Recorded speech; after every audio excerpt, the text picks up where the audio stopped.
Thank you everyone for being here.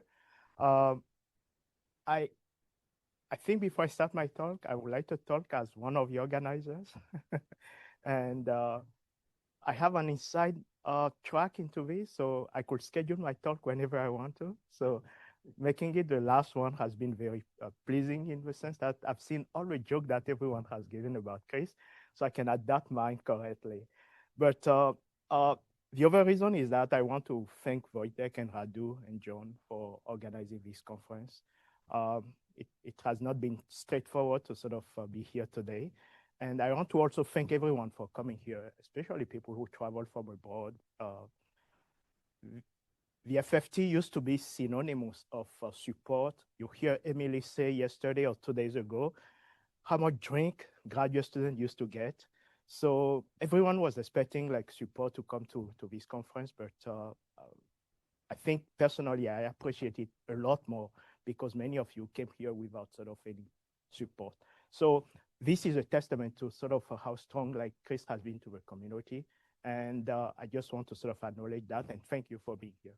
But Wojtek and Radu, I just want to sort of pull my hat to you. You've done quite a lot of work. Thank you for organizing this.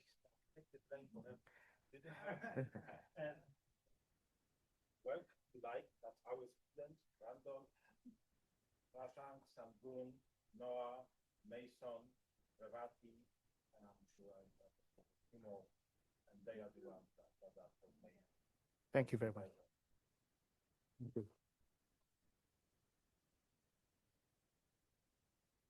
All right, so now I want to go on with my presentation. So I debated a lot. So I almost sort of thought like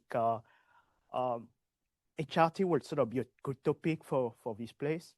I know H is here, T is here, and I was not here. So I thought like HRT will not sort of be like a topic of talk. So choosing between HRT and something else has been very difficult, but I decided to go against that and talk about something else that I'm not sure how many of you know how much influential Chris has sort of been in the theory of pseudo-differential operator, and especially what came after the paper that Chris and Groshny published in 1999. So that's sort of the journey I want to sort of take you on. And before that, I want to sort of show this picture. This is the first time I met John. This was at Santa 2001 in Orlando. I think I became student Chris like a couple of, maybe a year before that. And John has been gracious to me since then. Let's not talk about Chris, has sort of shown me pretty much everything. And I really appreciate this speaker. I mean, the resemblance among the three of us, I mean, you can probably see. And I'll wait until the end, and then you'll see a picture that we took together about a month ago, and you'll sort of try to sort of see how far we've been. But the constant is I want you to pay attention to our hairs. So that's the constant. Okay. All right. So the plan of the talk is to sort of get you through the theory of pseudo-differential operator. I'll try to sort of talk about like where it came from. I don't want to sort of be too technical. I will not sort of be too picky about like what kind of quantization I'm sort of thinking about, either the Weil or the Kohn-Nirenberg. But the goal for me is actually to sort of talk about what we call today like time frequency analysis of pseudo-differential operator. And the last part is to sort of connect it back to actually the origin, the PDE part. And that's there's a lot sort of going on today on that area that I think is directly related to the work that was done in the early 2000s. All right, so for basic definition of pseudo-differential operator, especially if you view it from a PDE point of view, consider a variable coefficient linear differential equation that written in this form right here. So your sigma alpha are just like smooth function, and they sort of depend on a space variable, and then d alpha is just like a derivative of order alpha, and the order of this differential operator is n at most, and you try to sort of solve this equation. So pretending everything is fine, and then just sort of take the inverse Fourier transform of a differential equation, and then you can rewrite this differential operator in an integral form. And usually this is called the symbol of a pseudo-differential operator. And the goal is usually like when you have this to try to recover your function f from this equation. Now, if you think about it in terms of matrix, right? Like it's like having a matrix acting on a vector is equal to another vector. So your first thought would be to sort of try to invert that matrix. So a lot has been done to develop what's called like the symbol of the calculus for this pseudo-differential operator, where you sort of try to find inverse and the symbolic calculus sort of solve this differential equation. So this particular form of differential pseudo-differential operator is called, I believe, a Kohn-Nirenberg definition. And to any symbol, you associate an operator, and the operator is sort of defined for these formalisms right here. So some of the typical things that you like to understand, you like to understand the property of this operator as is atom different function. And the typical class of function that sort of usually sort of looked at are the so-called like Homander classes. And they naturally arise because they sort of measure smoothness and sort of the decay or growth property of these symbols, okay? So I will not sort of talk about any of these classical results, but they arise essentially from PDE. You can formalize it this way. And from my point of view, there are some basic examples that we should sort of think about as we sort of consider pseudo-differential operator. So one easy case is, or not so easy, but one trivial case is to sort of think about like a function that does not depend on the frequency variable. And if you sort of write this out, you see that you're just dealing with a multiplication by a given function, sigma x. If on the other hand, you take a function that sort of does not depend on space x and only depend on omega, this is what you call like a multiplication or a multiplier operator. So if you electrical engineer, this is what you sort of call like a linear time dependent system. Like it's a convolution operator, it's a filter, sort of a different way to sort of view it. And in my view, like the most basic example and classical example is the Hilbert transform that you can write in this way. So it's a multiplication by a function that's plus or minus one on one half of the line and then negative one on the other half. So I put the normalization I here just to sort of keep it like the way it's classically defined. And you can define it also using like the principal value, the Cauchy principal value of 1 over t. Okay, so those are somehow like some of the most basic examples you can think about. And as your function vary between x and omega, then it becomes a little bit more sort of tricky to understand. Now, for this crowd, the best way to sort of think about like pseudo-differential operator is actually to try to be a little bit informal, and try to sort of unpack the Fourier transform of f, do some manipulation, and then you realize that you can write it as a superposition of two of the most important operators that we deal with in time frequency analysis. In other words, for a given function f, at the price of changing your sigma, your symbol, into its Fourier transform, you can write this as a superposition. So think about this as some sort of weight. And then what you're sort of weighting, you're weighting the time frequency shift of your original function f. So if I sort of, in an abstract setting, sort of remove a function, then the operator can be written just as a sort of superposition. Think about this as some sort of Riemann sum, if you sort of want to. So it's a sum of time frequency shift, but you're weighting this by this Fourier transform of your symbol. Usually this is called the spreading function of this pseudo-differential operator. And at this point, you realize that you're completely back into the setting where you want to understand this in terms of not the smoothness or the continuity or the differentiability property of a symbol, but in terms of the time frequency localization property. And this is exactly what some people realized quite early on. So this is RNT, Ramanathan and Topiwala in 93, 94. They work on the so-called localization operator. So these, think about like you want to sort of find localize this operator in a given space region. So you can sort of put a support condition on this spreading function and try to understand what kind of signal you can recover from here. And they use this especially not only on the Kohn-Nirenberg, but I believe they did it with the Weil correspondence instead. And this, they built it on a work that I believe Ingrid Dobeshi did on time frequency localization operator a couple of years before that. Now, so what I want to do now is to sort of focus on this time frequency analysis property. And to do that, I want to just sort of formally define what a modulation and the translation operator are. So a modulation is just multiplication in frequency by frequency b, and then translation is just a shift of a function. So for a given function g in L2 of R, so you can just sort of take the Gaussian from here on and then keep that in mind as we move forward. The short-time Fourier transform of another L2 function is given by this formula here. And what you want to sort of understand here is that your function that you care about is f. G is just a window that sort of allow you to localize your function. So this, if you think about the Gaussian sort of center at the origin, then t minus s is just a Gaussian center at x. What you're doing here, you're just sort of cutting the function around x and taking the Fourier transform. And this is measuring what the time frequency concentration of your function is around the point x omega. Okay, that's what this short-time Fourier transform. So in the early 90s, I think Maryland has been sort of a place where a lot of activity around this theory was sort of taking place. I believe Feichinger visited the department on a sabbatical around this time. But earlier than that, he introduced a class of Banach space that's known today as the modulation spaces. They are parameterized by two parameters, P and Q, that you can take from 1 to infinity. And for a given function, smooth function in the Schur space, then the modulation space MPQ is defined as a set of all tempered distribution for which the short-time Fourier transform is LP-LQ.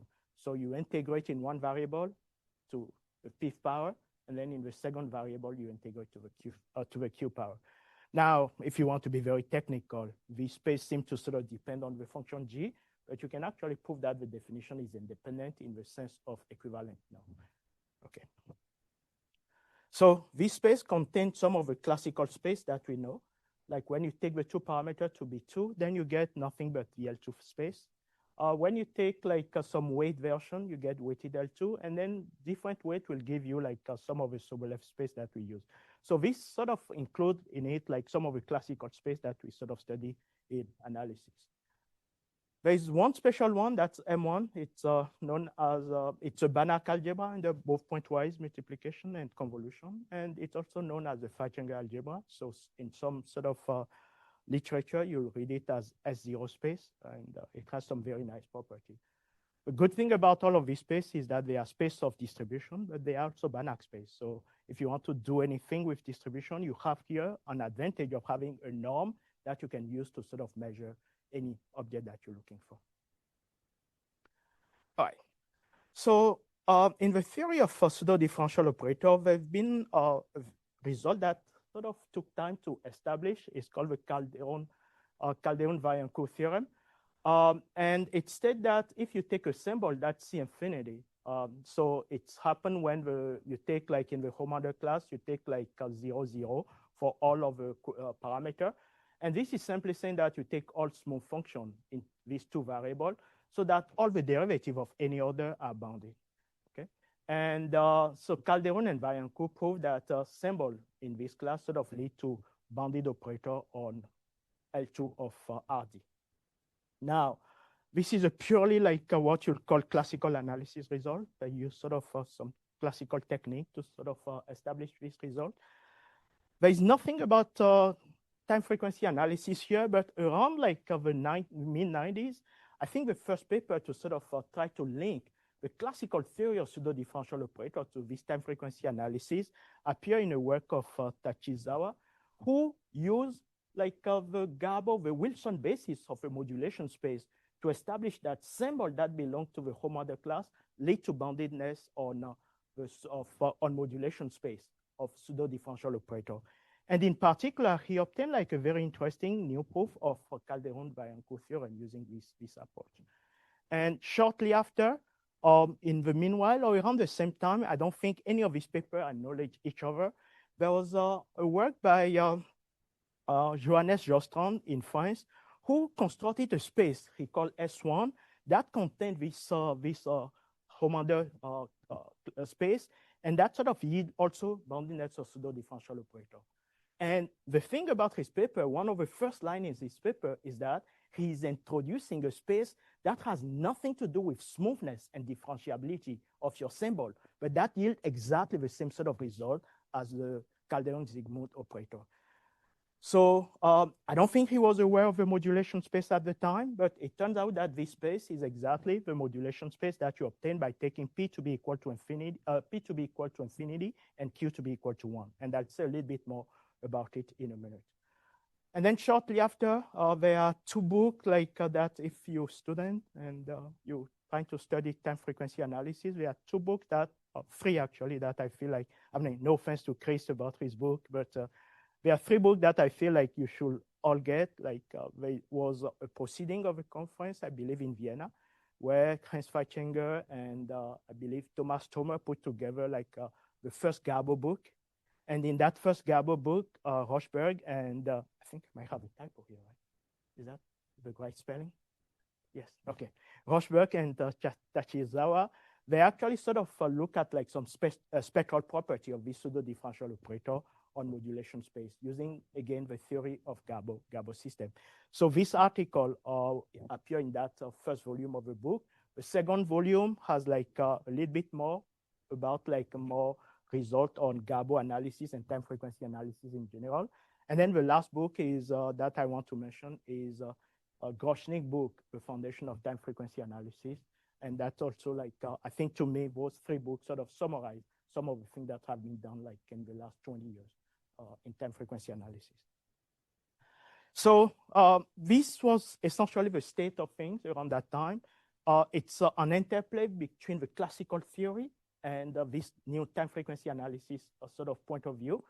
But what sort of took it to a different level, I believe, is actually this 1999 paper by Chris and Charlie, in which they proved that if you take the symbol in this space of M infinity 1, which is exactly the space that Jostrand called the S1 space, then not only are you bounded on L2, but you're bounded on all modulation spaces.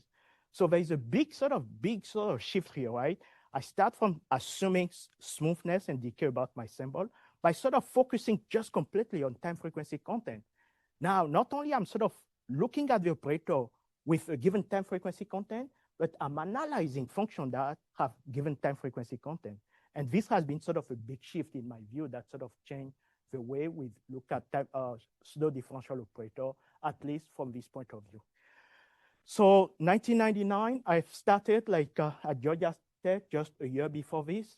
So I read this paper a lot, and there was another paper that appeared shortly before that, and that again, HRT. And so I think they've been sort of writing like paper with HRT quite for a long time, but this HRT sort of means different things. This one is also a very, very beautiful paper, especially like a spectral theory, essentially, of pseudo-differential operator using Gabo analysis, essentially. So by expanding the symbol into the Wilson basis, then you can actually sort of say a lot more about like the singular value of these operators.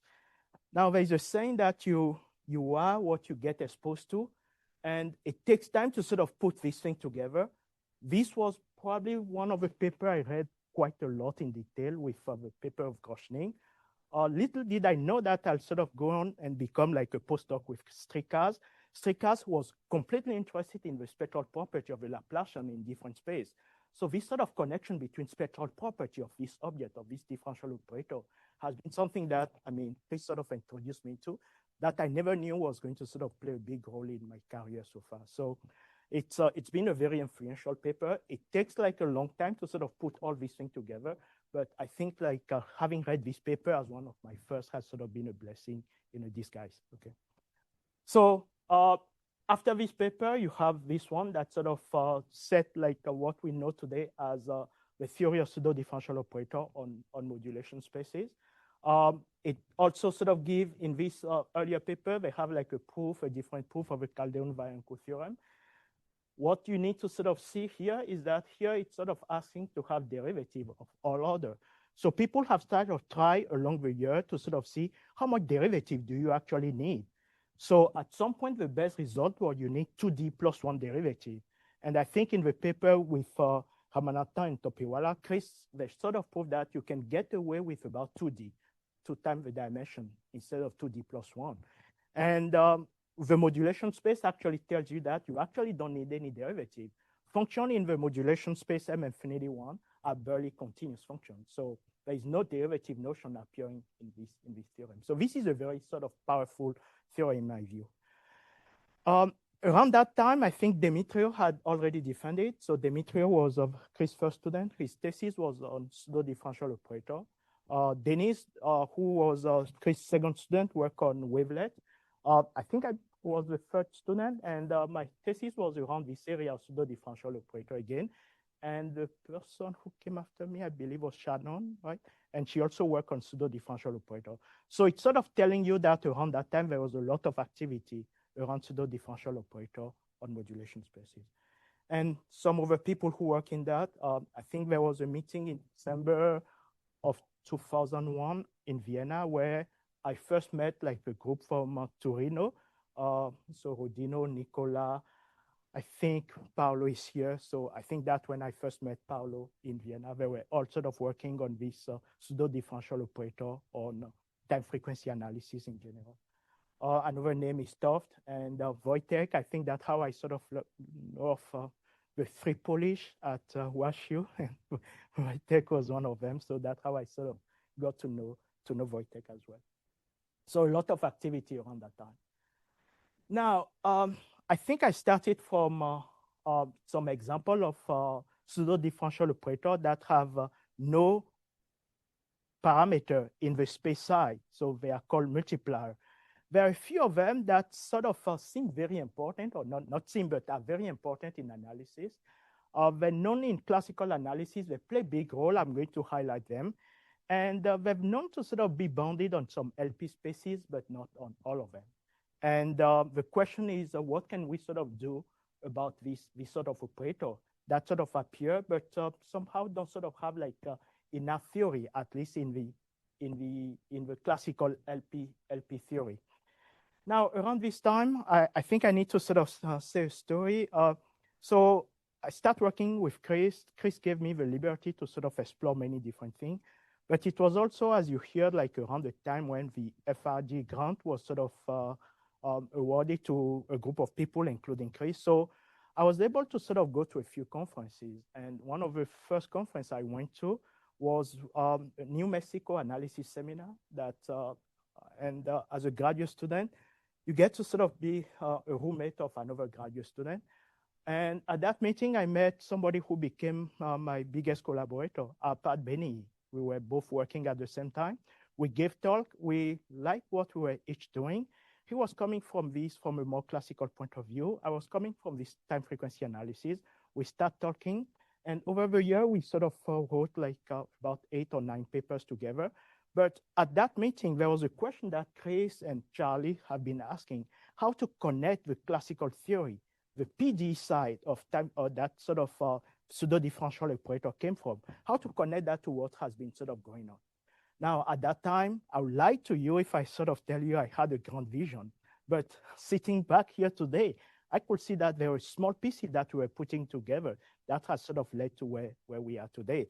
And so with our part, we start talking about like the theory of multilinear pseudo-differential operator in this setting, and trying to understand this kind of basic operator that very well understood, at least in the classical setting, but not at all in the time frequency analysis setting. So why are those two unimodular functions so important? So if you sort of write like the wave equation and like the Cauchy problem to the wave equation, where you sort of don't have anything in the derivative side, and then you have like the initial condition just or the boundary condition just given by a function f of x, you can write at a formal level the solution to sort of be in this form. Now, this is nothing but the real part of the exponential of e to the power itc. So if you understand how like this the operator with a symbol e to the power itc behave, then you're likely to sort of understand how this one behave exactly. Same thing for the solution to the formal solution to the Schrodinger operator. So you can sort of prove that is given exactly by the Fourier multiplier, where the multiplier is this quadratic polynomial. Now, with our part, Groschning and Luke Rogers. So Luke Rogers was a postdoc with me at Cornell. So we are both postdoc with Strikas. So this work started with our part. I think we got some cases that we could do correctly. The 2 was something that we were not able to do. So we could sort of look at all the parameters of this between 0 and 2 to exclude it. And at some point, I started sort of discussing this problem with Luke. And so Luke was actually the one who sort of was able to sort of give us a way to actually sort of handle the case alpha equal to 2. And thus this was joint work with Charlie as well, because we started to sort of discussing this at another event that was connected to, or slightly connected to this FRG, which is a semester at the Schrödinger Institute, I believe in 2003 or 2004, that Arpad and I had time to sort of spend there, and that's when we sort of start working on this theory. So as a result of this, you can sort of at least sort of try to understand the behavior of this operator on function on the modulation spaces. So in particular, you know that if you sort of take any function in any of these modulation space, then the evolution that you get using the Schrödinger propagator is going to sort of be stable along for every time. Now, if you want to really do PDE, you don't just want to know how stable it is, you want to know how these things decay with time. And that's where some of the subtlety about like whether or not you can actually do PDE on these modulation spaces sort of come into play.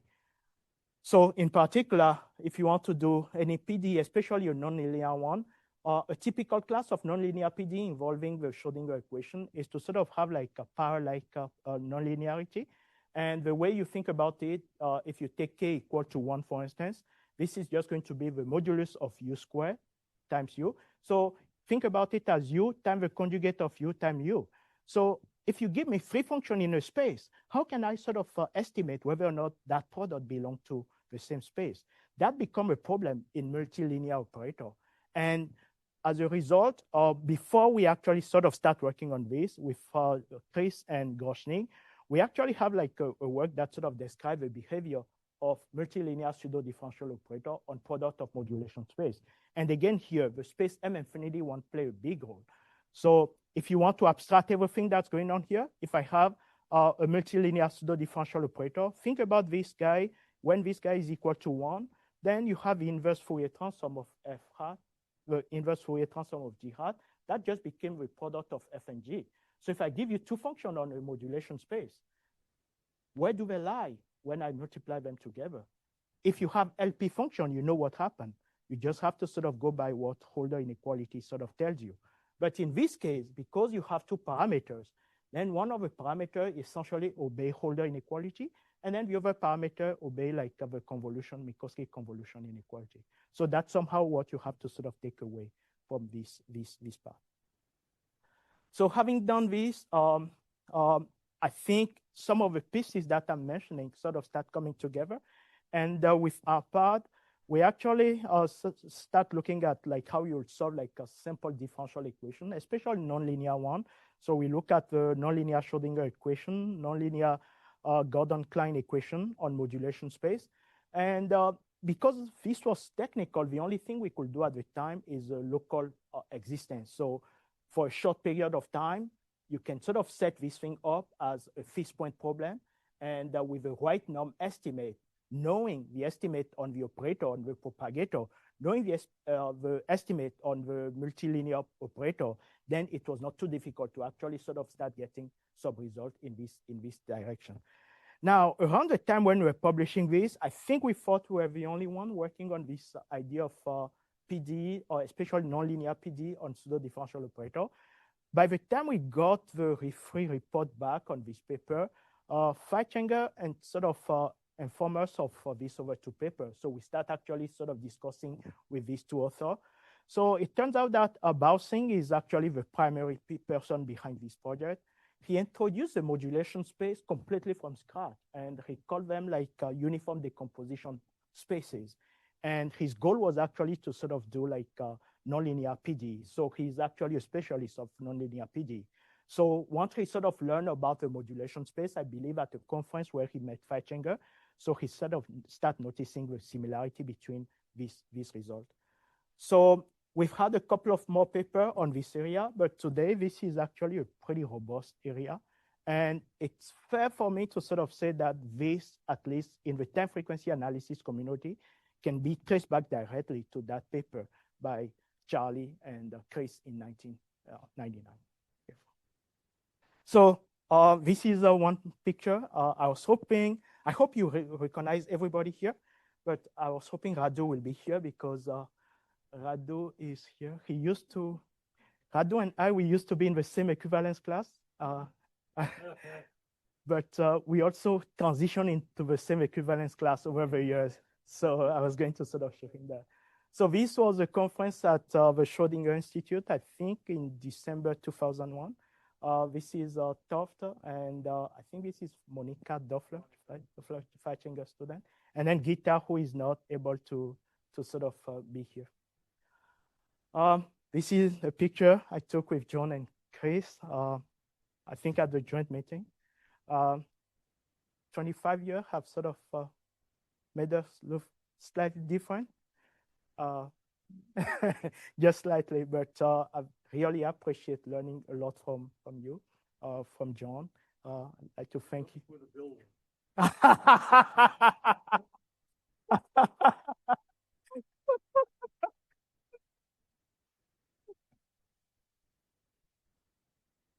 I don't think this was there before, so I just put that there. Yeah, so these are some of the references that I use in this, and I'd like to leave you with this last picture. This is after my graduation from Georgia Tech in 2003. Thank you again, Chris, and happy birthday.